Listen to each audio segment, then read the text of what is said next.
नमस्कार, मैं हूं ताबिश हुसैन। राजस्थान में आज बीजेपी के भजनलाल शर्मा ने मुख्यमंत्री पद की शपथ ले ली। इसके साथ ही राजस्थान, मध्य प्रदेश और छत्तीसगढ़ तीनों राज्यों में मुख्यमंत्रियों की ताजपोशी हो गई है। ये ताजपोशी चुनावों में किए वादों की कसौटी पर कसी जाएगी। आज आप ये जानेंगे कि इन तीनों राज्यों में क्या कुछ बदल जाने वाला है। भजनलाल शर्मा ईश्वर की शपथ लेता हूं। भजनलाल शर्मा ने संभाली राजस्थान की बागडोर। राजस्थान राज्य के मुख्यमंत्री के रूप में अपने कर्तव्यों का श्रद्धापूर्वक शुद्ध अंतःकरण से निर्वहन करूंगा। मैं डॉक्टर मोहन यादव ईश्वर की शपथ लेता हूं कि मैं विधि द्वारा स्थापित भारत के संविधान के प्रति सच्ची श्रद्धा और निष्ठा रखूंगा। मोहन यादव के हाथों में मध्य प्रदेश की कमान। मैं मध्य प्रदेश के राज्य के मुख्यमंत्री के रूप में अपने कर्तव्यों का श्रद्धापूर्वक और शुद्ध अंतःकरण से निर्वहन करूंगा।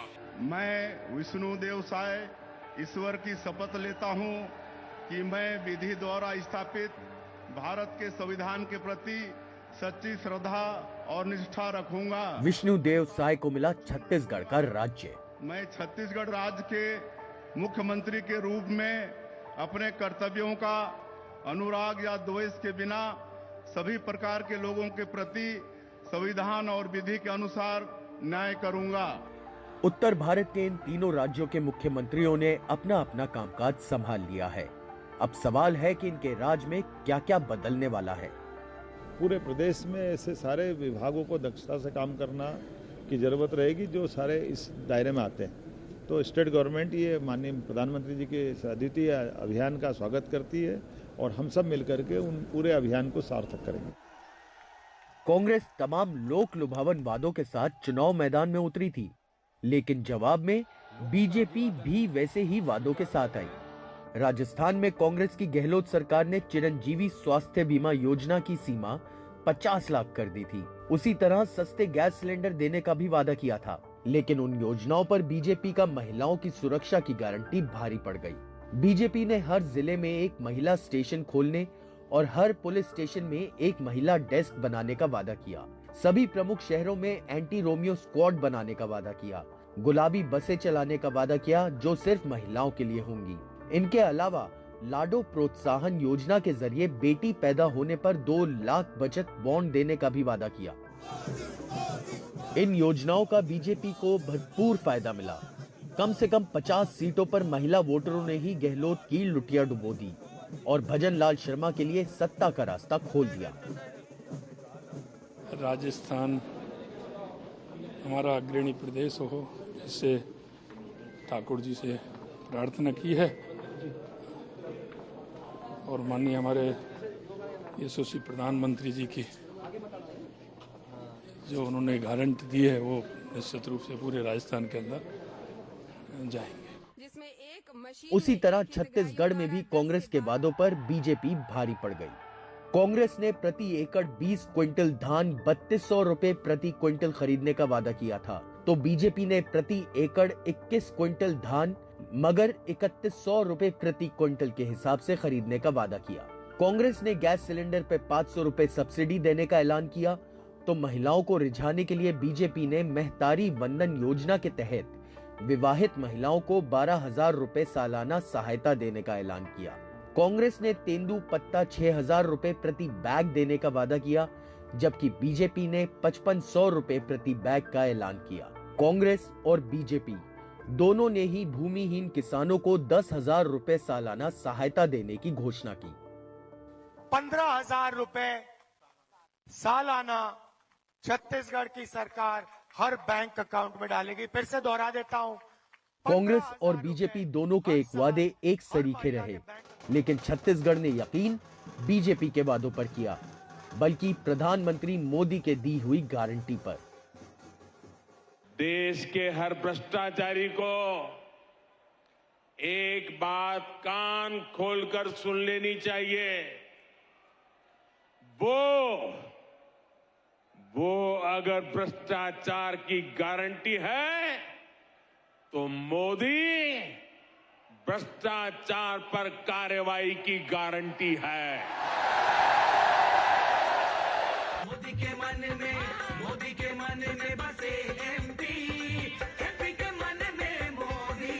हाँ, मोदी। अगर मध्य प्रदेश की बात करें तो वहां बीजेपी का ही राज था, लिहाजा वहां बीजेपी के वादे ही कसौटी पर थे। शिवराज सरकार ने इसी साल मार्च में लाडली बहन योजना शुरू की थी, जिसके तहत 1.25 करोड़ महिलाओं को 1000 रुपए प्रति माह देने का वादा किया गया। 10 जून को ही पहली किस्त आ भी गई। किसानों की कर्ज माफी का वादा हुआ तो आंगनबाड़ी सेविकाओं और सहायिकाओं की तनख्वाह बढ़ाने का भी। इन सब वादों ने अपना असर दिखाया और मध्य प्रदेश में बीजेपी ने बम्पर जीत हासिल की। लेकिन इन सब वादों के बीच एक बात साफ है कि ओल्ड पेंशन स्कीम यानी ओपीएस कतई लागू नहीं होगा। Bureau report, NDTV India.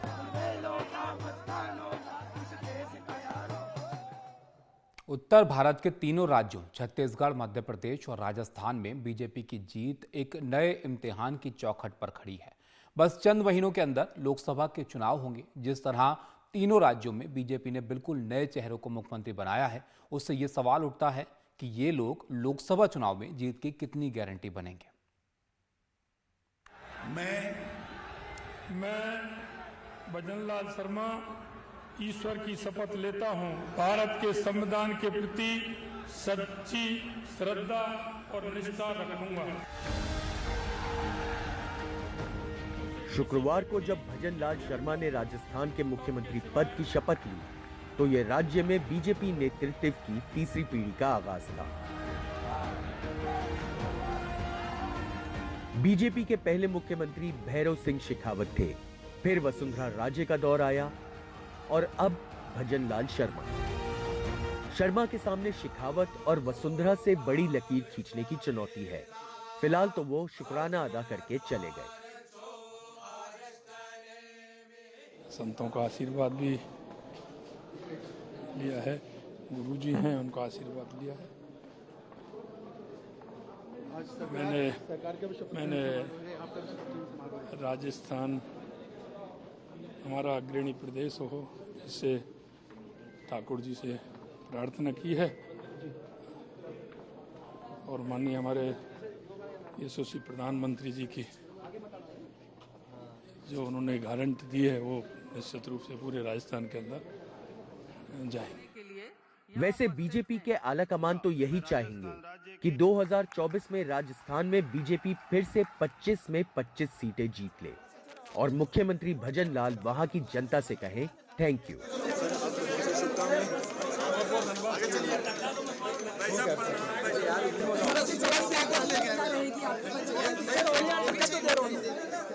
जिंदगी भर संगठन का काम करने वाले भजन शर्मा पहली बार विधायक बने और सीधे मुख्यमंत्री का पद मिल गया, इसलिए उनके सामने 2024 की चुनौती बड़ी है।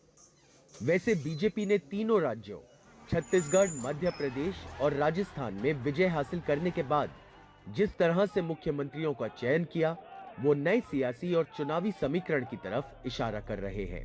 राजस्थान में ब्राह्मण समुदाय से आने वाले भजनलाल शर्मा की ताजपोशी हुई। राजस्थान में ब्राह्मण आबादी 8% है, जबकि देश में 5% है। ब्राह्मण बीजेपी के परंपरागत वोटर माने जाते हैं, जिनको साधने की चुनौती भजनलाल शर्मा के कंधों पर भी आएगी। शर्मा के साथ ही देश में बीजेपी के 2 ब्राह्मण मुख्यमंत्री हो गए। दूसरे असम के हेमंत बिस्वा शर्मा हैं। भले ही मुख्यमंत्री दफ्तर में पूजा पाठ के दौरान वसुंधरा राजे खड़ी थीं, लेकिन भजनलाल शर्मा के सामने वसुंधरा राजे की नाराजगी और उदासी भी एक चुनौती हो सकती है। पूरे सदन में श्री भजनलाल जी शर्मा के नाम का समर्थन हुआ, इसलिए मैंने घोषणा की कि श्री भजनलाल जी शर्मा राजस्थान भारतीय जनता पार्टी विधायक दल के सर्वसम्मत नेता निर्वाचित हुए। मैं डॉक्टर मोहन यादव ईश्वर की शपथ लेता हूं कि मध्य प्रदेश में बीजेपी ने मोहन यादव को मुख्यमंत्री बनाया है। वो राज्य में बीजेपी के 7वें मुख्यमंत्री हैं। मोहन यादव ओबीसी तबके से आते हैं। मध्य प्रदेश में यादव आबादी करीब 12% है, जबकि ओबीसी आबादी 48%। लेकिन मोहन यादव का इम्तिहान लोकसभा चुनाव में होगा और जाहिर है कि उसका विस्तार बड़ा होगा। उन्हें पूरे देश में 51% ओबीसी वोट को भी टारगेट करना होगा। साथ ही उत्तर प्रदेश, बिहार और हरियाणा जैसे राज्यों में यादव वोटों पर भी नजर रहेगी। बीजेपी की कोशिश मोहन यादव के जरिए यूपी, बिहार में यादव वोटों पर अखिलेश और तेजस्वी यादव जैसे नेताओं की मोनोपोली तोड़ने के लिए भी होगी। मध्य प्रदेश के नए मुख्यमंत्री मोहन यादव ने अपने तेवर दिखाने शुरू भी कर दिए हैं। उनका रुख साफ बता रहा है कि वो हिंदुत्व की लाइन पर चलेंगे और सख्त प्रशासक की छवि पेश करने की कोशिश करेंगे। राज्य की कमान संभालने के बाद उन्होंने खुले में मांस बेचने पर पाबंदी लगा दी है। फूड सेफ्टी नियम लागू होने के बाद खुले में मांस या अंडे की दुकान चलाना, ये भारत सरकार ने भी इसमें दिशा निर्देश जारी किए हुए हैं। इस चीज को कड़ाई से लागू करने के लिए हमने कैबिनेट में इसके संबंध में तैयारी करने के लिए कहा है। हालांकि मोहन यादव के सामने एक बड़ी चुनौती शिवराज सिंह चौहान जैसे दिग्गज के साथ संतुलन बिठाना भी होगा, जिनके नाम पर लाडली योजना की लाभार्थी महिलाएं भावुक हो जाती हैं। खुद शिवराज का ये बयान भी बड़ा इशारा कर रहा है कि वो लाडली बहन योजना के लिए कुछ भी कर सकते हैं। महिला सशक्तिकरण मेरे लिए वोट प्राप्ति का जरिया नहीं है, वो मेरी अंतरात्मा से निकला। क्योंकि बचपन से मैंने बेटियों की अपने गांव में ही और बहनों की दुर्दशा देखी थी। मामा का रिश्ता है प्यार का रिश्ता, और भैया का रिश्ता है विश्वास का रिश्ता। ये प्यार और विश्वास के रिश्ते को जब तक मेरी सांस चलेगी तब तक मैं टूटने नहीं दूंगा।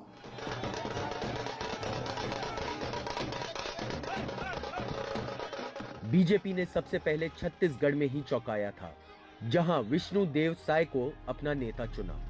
साय आदिवासी तबके से आते हैं, जिनकी आबादी राज्य में करीब 33% है। साय की चुनौती अगले लोकसभा चुनाव में न सिर्फ छत्तीसगढ़ को जिताना होगा, बल्कि झारखंड, उड़ीसा समेत दूसरे राज्यों में भी आदिवासी वोटों को साधना होगा।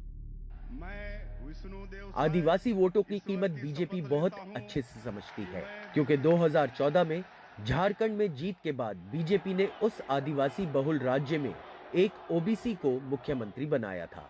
लेकिन अगले चुनाव में बीजेपी को उसकी कीमत चुकानी पड़ी, जब पार्टी तो हारी ही, खुद मुख्यमंत्री रघुवर दास भी चुनाव हार गए थे। अब निशाने पर 2024 का लोकसभा चुनाव है और इन तीनों राज्यों के मुख्यमंत्रियों के ताजा चेहरे उन कसौटियों पर कसे जाएंगे। जयपुर से हर्षा कुमारी सिंह और भोपाल से अनुराग द्वारी की रिपोर्ट, एनडीटीवी इंडिया।